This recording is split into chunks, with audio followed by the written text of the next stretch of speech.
Okay, what do McDavid and Eichel do now? Because added to this whole equation is that two players who, at least I will say, I think you would agree, two players who are both better than Kirill Kaprizov are going into walk years. Let's talk about all the contracts that have been signed the last couple of days. The biggest one, of course, Kirill Kaprizov signs 8 years times $17 million per that one hit me. Like you sent me that in the group text, and that one stung because I was a blank check guy, and then I saw that the blank check actually happened, and I was like, oh. Yeah, I mean, like sometimes I roll my eyes at the resetting the market talk, but this one is emphatically resetting the market. Can I give you a crazy number? Yes. And it might be wrong because I found this number. When Leon Draisaitl became the highest paid player in the league, he exceeded the previous guy by $750K. Austin Matthews had signed a deal that was going to pay him $13.25. Leon signed for $14. Hopefully the math is right so far. When Kirill Kaprizov signed yesterday to make himself the highest paid player in the league, he exceeded the other guy, Leon, by $3 million per. When's the last time? It's definitely never happened where someone has reset the market by $3 million per. This isn't the NBA where guys are making $90 million a year. Right. Definitely not in like the hard cap era. No. Like this is bananas. And I said it when we talked about when the report came out that he turned down $16 million per. I said, like, I don't know if I would have even like felt comfortable offering him $16 million per. Like, he's obviously an unbelievable player, but like the contract projections from AFP Analytics had him at $14 million. So you're talking about 16, that's $2 million over. He signs for 17, $3 million over. And yeah, the cap's going up. The percentage that he's going to take up is going to dwindle or go down. But like, that is a massive price tag, especially for a guy who missed half of the year last year, basically. And like, yes, when he stays on the ice, he's the engine of that team.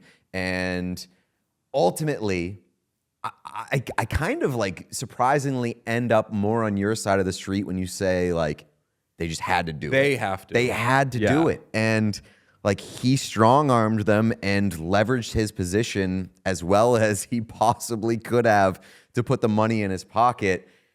And they just kind of had to say, all right, fine. And to a certain extent, I give Bill Guerin credit for saying the funniest thing in the world at the press conference. Yeah, being like, we didn't want to give this guy this. Is that what you're going to say? No, I was going to say I give Bill Guerin credit for, like you said, like if you want do you want the player? He said, yes, we fucking want the player, as they should have. And now the pressure is really, really on both Kirill Kaprizov and the Minnesota Wild, because this contract says we have decided we are in our win now window. And we give out this deal. We overpay this guy to keep him here. And when this contract kicks in, if you win a Stanley Cup, nobody will complain about $17 million annually. But if you fail to put the roster around him and you have these holes that come as a result of paying one guy $17 million annually, that's going to be tough. And the spotlight is going to be on him to be worth that and the team to actually finish off the job and win a Stanley Cup. Okay, what do McDavid and Eichel do now? Because added to this whole equation is that two players who, at least I will say, I think you would agree, two players who are both better than Kirill Kaprizov are going into walk years. And wait, who's the second one? Jack Eichel. I'm not. We'll say one. Emphatically one player that's better. Yeah. I maybe I was just going for style points or making it punchier. I was.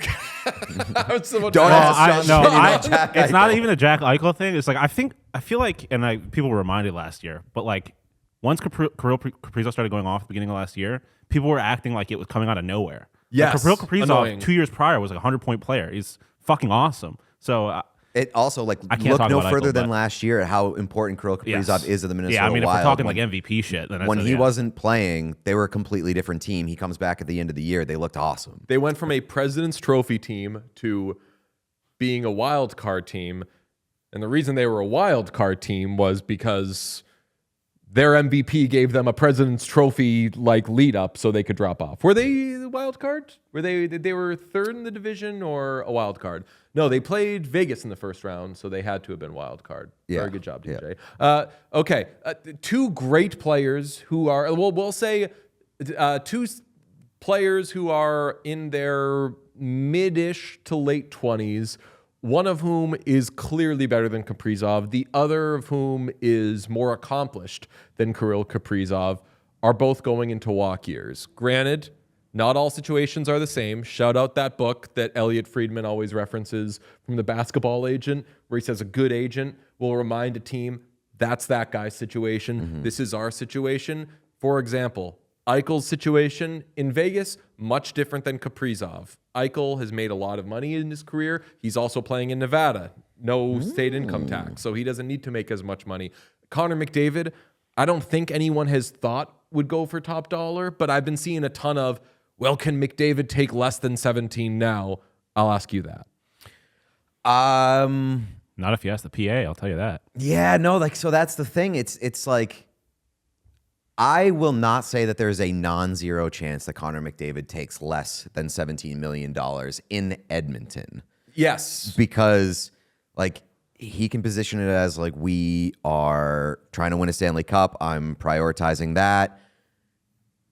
It's gonna be a hard sell, I think, to the NHLPA, especially if he hits free agency. Like, you cannot have Connor McDavid, who is arguably the most talented player to ever play the game, hit a free agency sweepstakes and have him come in under what Kirill Kaprizov signed for. What about if, just poking at the old calendar, it's October 1st, Pete's official first day of spring or whatever? Has it been? It's already fall. It's already fall as soon as football. Yeah. Okay, right. I apologize. And it is technically fall as well. Okay. It is, yes. Well, spiritually and literally. Today is the spiritual start of Halloween. Is that right? It's spooky season. Spiritual Halloween stores open back up? I mean, spiritually, it's been in like at a Michael's. It's been Halloween since May. They've had that shit there all summer. But shout out Michael's. Start of spooky season. Okay. I feel like spiritually, Halloween season starts the day that kids go back to school. I need it to be October. The stores have to swap out their school back supplies? to school Yeah, stuff for Halloween stuff. Okay, boys, good job. Today is October 1st. Do you know what October 6th is spiritually and literally? 2 months before his favorite day. God damn it! I had to do the math first. God damn it, Sean. It's the last day of, and I did this by this point, it's on me that I'm trying to like walk you guys to this because you can't use a. You're having a month blast, six. but you're a tough group to keep track of, keep hold of right now. What is October 6th? It's the last day of the off season. Last day something can happen in the history of NHL. Sign a 8-year deal. Nope. Sign a contract. With deferred money. Yeah. Ooh. October 6th is the last day because October 7th that goes away because they're implementing new parts of the CBA in a kind of rolling fashion. So, what if Connor McDavid signs a $15.5 million AAV and he makes more than all that? Frank Saravalli says it doesn't seem like Connor McDavid cares to do that, to which I'm like, Connor, don't start to piss me off here. Like, if something big is going to happen, I feel, and if he's going to make a ton of money, I think that we're kind of on a bit of a watch for that to happen. Not that if that deadline passes, that or that he could sign a deal without deferred money leading up to it, but we do have like a little benchmark here where Connor McDavid could get an extra big bag. That's interesting. I don't understand why players don't defer money more. I get that you want do it as long as you can do it. You want your money now, but like the idea of having 10, 15 years after I'm done playing, still getting $1 million paychecks sounds pretty nice. Asking what day certain things were has really got the chat active. Especially if it's a 6th. Like that's setting everybody up for failure. Oh, yeah. That's why we got so excited. Because it's a big anniversary. Yes. Okay, I do think, I agree with you. I think that if McDavid signs in Edmonton, it's going to be for less than. Is that what you were saying? Or you're saying No, I'd say the only chance that he signs for less is in Edmonton. Okay, just for the hell of it. Kirill Kaprizov is worth $17 million a year, let's say. Let's say these are all bad agents and bad teams who are not reading that basketball book that Elliot Friedman always talks about. If Kirill Kaprizov is worth $17 million, what is Connor McDavid worth? At least 20. 22 is my guess. I was going to say at least 20. Yeah, like and 5 million more sounds, 4 to 5 million more sounds very appropriate. And I think like Jack Eichel's worth like 18 and a half or something. Shit could get really crazy really quick, but I don't think, like, we're all guessing Eichel probably does something before McDavid does something, which breaks my heart. But I don't think that the Knights are in trouble with Jack Eichel. Yeah, I would say that worries me less than. Is it just that we're not talking about that because we've had bigger fish to fry with Kaprizov and McDavid? No, I think that there's just less smoke signals with Eichel being interested in anything else. Yeah, and why would Eichel want to leave? Especially after Marner? And he's won there, and it's like kind of Vegas. They don't, as we've learned in other ways recently, like they don't really talk about shit. I feel like you don't really hear a lot about like their front office. Things just like trade deadline, things just happen. Okay. Before we move off this, I do want to ask the question, like, if you're a Minnesota Wild fan, you're obviously happy that Kirill Kaprizov is staying, but do you have like a sour taste in your mouth that he drove the price up so much? Or that, like, there are players, I guess, like Kaprizov, who are not necessarily sold on being in Minnesota and have to be convinced? Because I saw a lot of people responding being like, that's the Minnesota tax.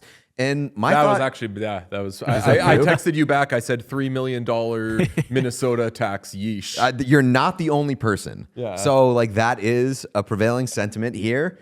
And that makes me sad. Like, Minnesota should not be a place where they have to pay guys more to play. It's the state of hockey. It is the state of hockey, but also look at you.